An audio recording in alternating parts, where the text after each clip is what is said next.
Molar mass nitrogen 28 28 very good কেবি আর temperature কত বসাবে 127 মানে কত 400 বাবা তাহলে এবার তোমাকে বার করতে বলেছে এদের রেশিও ধরো lambda O2 by lambda N2 সব কেটে যাবে উপরে রুট ওভার কে যাবে বলো 28 ইনটু 400 বাই 32 ইনটু 300 ক্যালকুলেট তুমি করে নিতে পারবে বুঝতে পেরেছো কি রকম কোশ্চেন আসতে পারে পারবে তো চলো নেক্সট লাস্ট টাইপ ভালো করে শুনবে লাস্ট টাইপ ভালো করে শুনবে আচ্ছা লাস্ট টাইপ কি লাস্ট টাইপ বলছে বুঝে দিন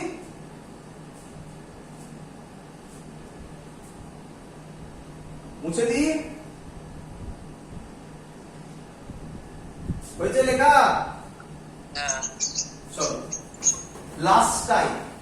লাস্ট টাইপে কি বলছে ধরো একটা চার্জ পার্টিকেল ম্যাগনেটিক ফিল্ডের মধ্যে আছে তোমরা জানো একটা চার্জ পার্টিকেল ম্যাগনেটিক ফিল্ডের মধ্যে থাকলে তার কি রকম মোশন হতে পারে নাম্বার 1 স্ট্রেট মোশন হতে পারে সার্কুলার মোশন হতে পারে আর হেলিক্যাল পাথ হতে পারে তাই তো পড়ানো হয়েছিল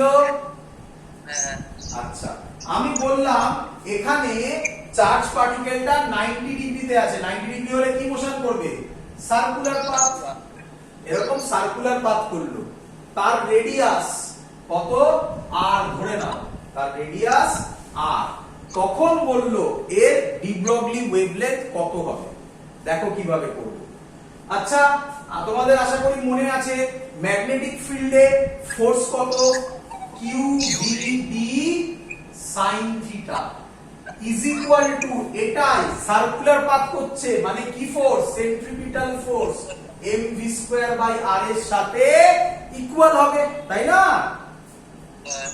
আচ্ছা থিটা কত বললাম কি হলে সার্কুলার পাথ হয় থিটা কত হলে সার্কুলার পাথ হয় 90 ডিগ্রি তাহলে sin 90 ডিগ্রি কত হয় 1 হয় তাহলে পরের লাইন হবে QVB is equal to mv square by r এখান থেকে আমি লিখতে পারি কেন থিটা 90 ডিগ্রি বলে আচ্ছা ভালো কথা VV এখান থেকে ক্যান্সেল হয়ে একটা V পড়ে থাকে তাহলে QBR কত হবে mv বলো এত অবধি ক্লিয়ার কিনা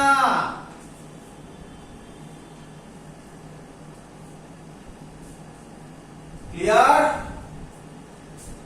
চলো আচ্ছা ল্যামডার ভ্যালু আমরা কি জানি ল্যামডার ভ্যালু স্যার কি করিয়েছেন আপনি ল্যামডার ভ্যালু করিয়েছেন h/mv তাহলে এই mv এর জায়গায় আমি কি বসাতে পারি এবারে h/qbr এইভাবে কনসেপ্টকে জোড়া লাগানো হয় এইভাবে আর কিছু নেই এর বাইরে কোনো কোশ্চেন হতেই পারে না ক্লিয়ার তো এই যে কনসেপ্টটা আমি করালাম এই কনসেপ্ট থেকে ইয়ারে কোশ্চেন এসেছে কবে নিট 2012 এ কবে নিট 2012 এ ছবিটা মুছে দিলাম এটা থাকলো ছবিটা মুছে দিলাম হয়তো লিখতে পারবো না বোর্ডে ধরবে না নিট 2012 এ কি কোশ্চেন দিয়েছে নিট 2012 এ কি কোশ্চেন দিয়েছে বলছেন alpha particle moves in a circular path of radius r বলে দিয়েছে আমি আর পুরো লিখলাম না r বলে দিয়েছে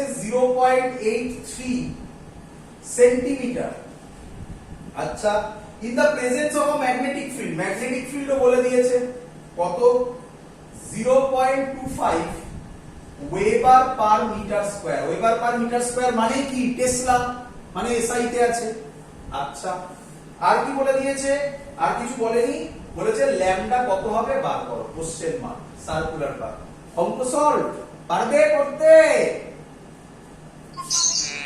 ল্যামডা কত হবে ল্যামডা হবে h আচ্ছা অপশনগুলো একটু বলে রাখি এটা ক্যালকুলেশনটা একটু ডিফিকাল্ট ছিল অপশনগুলো দিয়ে রাখি ফার্স্ট অপশন ছিল 1 অ্যাংস্ট্রম ক্যালকুলেটর ছাড়া করতে হবে না আমাদের 0.1 অ্যাংস্ট্রম থার্ড ছিল 10 অ্যাংস্ট্রম লাস্ট ছিল 0.01 অ্যাংস্ট্রম তো ফর্মুলা করি, ডাইরেক্ট হয়ে গেছে formula, lambda is equal two H, H এর জায়গায় লিখবো 6.6 10 টু দি পাওয়ার -34, ভ্যালু লিখছি।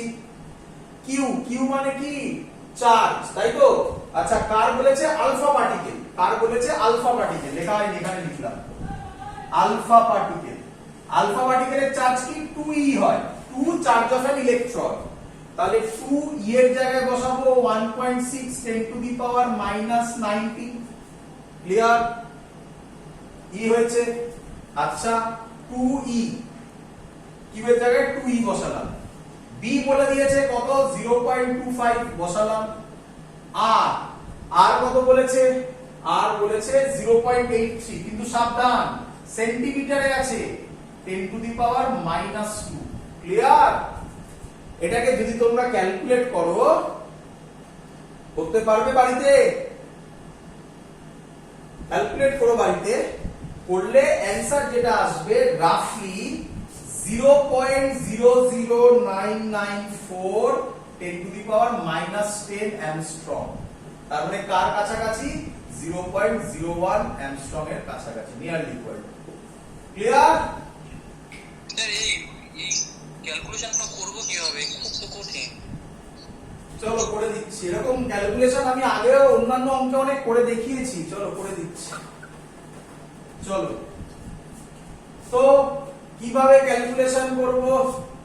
66 into 10 to the power -34 by 2 into 16, এখান থেকে একটা পয়েন্ট গেল, এখান থেকে একটা পয়েন্ট সরলো, মিলে গেল, এটাকে 66 করেছি, এটাকে 16 করলাম। 10 টু দি পাওয়ার -19 যদি উপরে যায় কত হবে? 34 থেকে -19, আচ্ছা 34 ওরা পরে করব, আগে এগুলো করে নি, সাজিয়ে নি। 10 টু দি পাওয়ার -19 ইনটু 25, 0.25 আছে, উপরে কত যাবে? 100। আচ্ছা, আরেকটা 100 যাবে, কেন? কারণ এখানে 0.83 আছে, তাহলে এটা 83 হবে, এটা হবে 10 to the power -2। 10 to the power -19 10 to the power -2 মিলে কত হয়? 21, -21। 10 টু দি পাওয়ার -21 যদি উপরে চলে যায় তাহলে +21 হয়ে যাবে। 34 থেকে +21 যদি বাদ দিই কত হবে? 34 থেকে 21 বাদ দিলে 30, তাহলে হবে এই দুটো মুছে গিয়ে 10 টু দি পাওয়ার -30। আচ্ছা, এখানে আবার চারটে জিরো আছে, চারটে জিরো যদি এখানে চলে যায় কত হবে? 10 টু দি পাওয়ার -9। ক্লিয়ার এত অবধি? এবার নিচের এই পোরশনটা আছে, নিচের এই পোরশনটাকে 25 আর 2 মিলে কত হয়ে যায়? 50। 50 মানে একটা জিরো আছে, এই জিরোটা যদি উপরে চলে যায় কি হবে? এই জিরোটা উপরে চলে গেলে 5 ইনটু 10, 10টা উপরে চলে গেলে কত হবে? 10 টু দি পাওয়ার -10 আছে, 10টা উপরে গেলে 10 to the power -1, 10 to the পাওয়ার -10। বলো ক্লিয়ার কিনা? ক্লিয়ার? এবার তার মানে আমার অ্যামস্ট্রং এ চলে এসেছে। এবার 66 থাকলো, 16 ইনটু 5 কত হয়? 80। আবার 80 ইনটু 83, আবার একটা জিরো আছে, জিরোটা উপরে গেলে 10 to the power -11, 10 to the পাওয়ার -11। আচ্ছা, 8 ইনটু 83 কত? 270। আচ্ছা, এবার ক্যালকুলেশন এমনি কাটাকুটিও করতে পারো বা যাই হোক, কত মানে এবার এইটুকুনি ক্যালকুলেশন করো, করলে এবার ওইটুকুনি চলে আসবে। ক্লিয়ার? পারবে তো করে নিতে? হ্যাঁ, তো এইভাবে এগোতে হবে। ক্লিয়ার? তো দ্যাটস অল, কমপ্লিট আমাদের ডি ব্রগলি ওয়েভলেন্থ যত টাইপের অঙ্ক আছে সব আমি করিয়ে দিয়েছি। নেক্সট ক্লাসে আমরা অ্যাটমস এন্ড নিউক্লিয়াইতে যাব। আজকের ক্লাস এত অবধি থাকলো। হ্যাঁ। ডেভিশন জার্মানটা পড়ালেন না?